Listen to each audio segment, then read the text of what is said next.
కొంచెం కొంచెం మనం గట్టిగా అనుకుంటే అయిపోతుంది. సో రెండో నియమము మత్తు పదార్థాలు తీసుకోకూడదు. మూడో నియమం భార్య భర్త సంబంధం తప్ప వేరే సంబంధం కలిగి ఉండకూడదు. నాలుగో నియమం మోసం చేయకూడదు. సో ఈ 4 నియమాలు కావాలి. హరే కృష్ణ మహామంత్రం జపం చేయాలి 16 నెలలు. ఇంత చేస్తే మనం చూడొచ్చు మన యొక్క కాన్షియస్నెస్ మన చైతన్యంలో ఎంతో చేంజ్ మనం చూడొచ్చు. ఎంత ఆనందం, ఎప్పుడు ఆనందంలో ఉంటాం అన్నమాట. సో మా గురువుగారు ఏం చెప్తారంటే, మనము ఉన్నతమైన రుచిని మనం పొందగలిగితే నీచమైన తక్కువ రుచి పోతుంది. సపోజ్ ఒక వ్యక్తికి 50,000 రూపాయలు జీతం వస్తుంది. వచ్చినప్పుడు వాళ్ళ స్నేహితులు చెప్పారు, నేను ఒక కంపెనీ పెట్టాను, మీరు నన్ను పని చేయండి, బట్ మీకు 25,000 రూపాయలు ఇస్తాం అన్నారు అనుకోండి.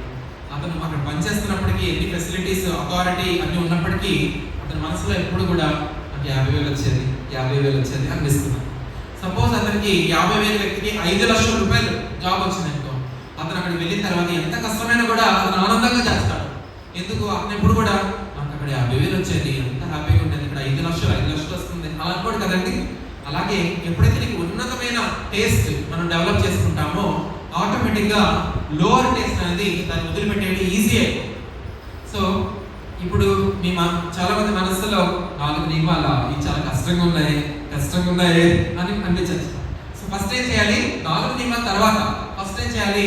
హరే కృష్ణ ఉన్నతమైన రుచిని పెంచుకోవాలన్నమాట. హయ్యర్ టేస్ట్ వచ్చినప్పుడు లోవర్ టేస్ట్ ఆటోమేటిక్గా పోతుంది. యాక్చువల్గా ఎప్పుడైతే మనం హరే కృష్ణ మంత్రం జపం చేయడం మొదలు పెడతామో ఎంత మన మీద ఎంతో కంట్రోల్ వస్తుంది అనమాట. ఈజీగా వాళ్ళు మొదలుపెట్టేయచ్చు. సో అట్లాగా హిరణ్యకశిపుడు ప్రహ్లాదుడు ఎప్పుడైతే అలా సమాధానం కృష్ణుడి గురించి మొదట మొదలుపెట్టాడో వెంటనే ఇతను నా శత్రువుకి దాసం అయిపోయాడు, ఇతను నా కుమారుడే కాదు, ఇతన్ని సంహరించండి అని చెప్తారు. సో సైనికులందరూ కూడా వచ్చి కత్తులతో అతన్ని ఎంతగా ప్రయత్నించినా కూడా చంపడం కుదరదు అన్నమాట. కొండల మీద పడేస్తారు, ఏనుగులతో తొక్కిస్తారు, సర్పాలతో కాటేయిస్తారు, ఇట్లాగా సముద్రంలో పడేస్తారు. ఇట్లా ఎన్నిసార్లు చేసినా కూడా అతను ప్రహ్లాదుడు తన కేవలం భగవంతుని నామాన్ని ఉచ్చరిస్తూ అటువంటి ఆపదలన్నింటినీ కూడా అతను బయటపడతాడు. సో చివరికి ప్రహ్లాదుడు హిరణ్యకశిపుడు అతనే స్వయంగా ప్రహ్లాదుడిని తీసుకొని, నువ్వు ఎక్కడ నువ్వు విష్ణు అంటున్నావు కదా, ఎక్కడ విష్ణు? నేను చూడాలనుకుంటున్నాను. సో చెప్తారు, భగవంతుడు అన్నిటా ఉన్నారు. సో అయితే పిల్లర్లో ఉన్నాడా? సో ఆ పిల్లర్లో కూడా ఉన్నారు.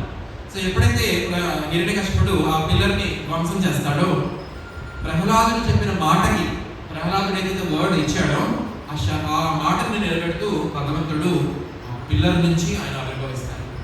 ఇంకొక భక్తుడు బ్రహ్మదేవుడు ఆయన వరం ఇస్తాడు. ఆ వరాలన్నింటినీ, ఆ కండిషన్స్ అన్నింటినీ అప్లై చేస్తూ భగవంతుడు హిరణ్యకశిపుడిని సంహరిస్తాడు.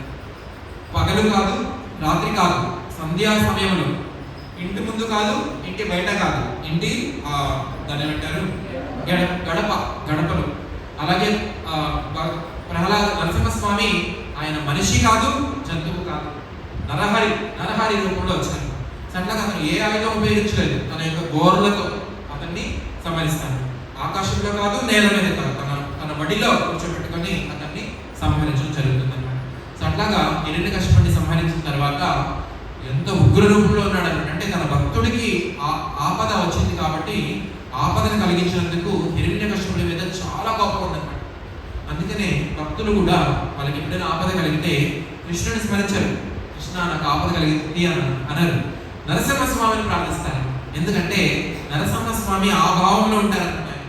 కృష్ణుడు ఎప్పుడు ఆనందంలో ఉంటారు. సో భక్తులు కూడా ఆ ఆనందంలో పార్టిసిపేట్ చేయాలనుకుంటారు, అనే కృష్ణుడిని ఆ ఆనందం నుంచి డైవర్ట్ చేయాలనుకోరన్నమాట. సో నరసింహస్వామిని ప్రార్థిస్తారు. అందుకని మేము ప్రతిరోజు కూడా బయటకి ఎప్పుడు ఏ ప్రయాణానికి వెళ్ళినా ఫస్ట్ జయ నరసింహ అని ఉంటారు భక్తులందరూ కూడా. సో అట్లాగా హిరణ్యకశిపుడు అని సంహరించిన తర్వాత నరసింహస్వామి ఉగ్ర రూపంలో ఉన్నారంటే, ఎంత ఉగ్ర రూపంలో ఉన్నారంటే ఆయన కోపాన్ని ఎవ్వరు తట్టుకోలేకపోతున్నారు. లక్ష్మీదేవి ఆవిడ చెప్తుంది, నేను ఎప్పుడు స్వామిని ఇంత ఉగ్ర రూపంలో చూడలేదు. అందరూ చెప్తారు, అమ్మ మీరు వెళ్ళండి, శాంతపరచండి అంటారు. నేను వెళ్ళను అని చెప్పి భయపడతాను. దేవతలందరూ భయపడిపోతుంటారు. సో అప్పుడు బ్రహ్మదేవుడు చెప్తారు, ప్రహ్లాద నీ గురించే కదా స్వామి అవతరించి ఇంత కోపంలో ఉన్నారు, నువ్వే వెళ్ళి నువ్వు భగవంతుడిని ఆయన శాంతపరచాలి అంటారు.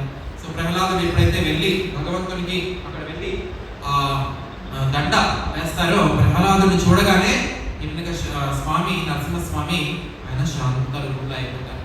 సో అట్లాగా ప్రహ్లాదుడిని అడుగుతారన్నమాట, నీకు ఏమైనా వరం కావాలా అడుగుతారు. నేను నీ భక్తుడిని, నాకేం కావాలి స్వామి, నాకేం అవసరం లేదు, కానీ ఎంత లేదన్నా హిరణ్యకశిపుడు ఎంత రాక్షసుడైనప్పటికీ అతను నా తండ్రి కాబట్టి అతనికి మోక్షం ఇవ్వండి అని అడుగుతాను. సో ప్రహ్లాదుడికి నరసింహస్వామి చెప్తారు, నీవు నా ఉత్తమ భక్తుడు కాబట్టి 14 జనరేషన్ మనము కృష్ణుడి యొక్క భక్తులు అయినప్పుడు భక్తుల్లో 3 రకాలు ఉంటారు. కనిష్టాధికారి, మధ్యమాధికారి, ఉత్తమాధికారి. ఉత్తమాధికారి అంటే శుద్ధ భక్తులు అనమాట, ఆచార్యులు, ప్రభుపాదుల వారు, రామానుజాచార్య, మధ్వాచార్య, శంకరాచార్య ఆచార్యులు అనమాట. వాళ్ళు ఒక పర్పస్ గురించి వైకుంఠ లోకం నుంచి వస్తారు. సో అట్లాగా ఎవరైనా సరే కనిష్టాధికారి అయితే కూడా 3 జన్మలు ముందు 3 జన్మలు వెనక అందరికీ కూడా మోక్షం వస్తుంది. సో అట్లాగా ప్రహ్లాద నీ యొక్క ఒక భక్తుడికి జన్మనివ్వడం వల్ల హిరణ్యకశిపుడు అతనికి మోక్షం కలిగింది అని నరసింహస్వామి చెప్పడం జరుగుతుంది.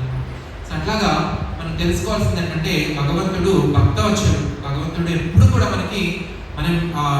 మనల్ని రక్షించడానికి సిద్ధంగా ఉన్నారు. కృష్ణ చైతన్యం ముందుకు వెళ్ళడానికి ఆయన మనకి అవకాశం ఇస్తారు. సో అట్లాగా ఈరోజు నరసింహస్వామి ఆయన యొక్క ఆవిర్భావ దినోత్సవం. మనందరం కూడా ఆ నరసింహస్వామి యొక్క లీలను తెలుసుకొని స్మరించేందుకు ఎంతో అదృష్టవంతులు అనమాట. సో ఇప్పుడు ఒక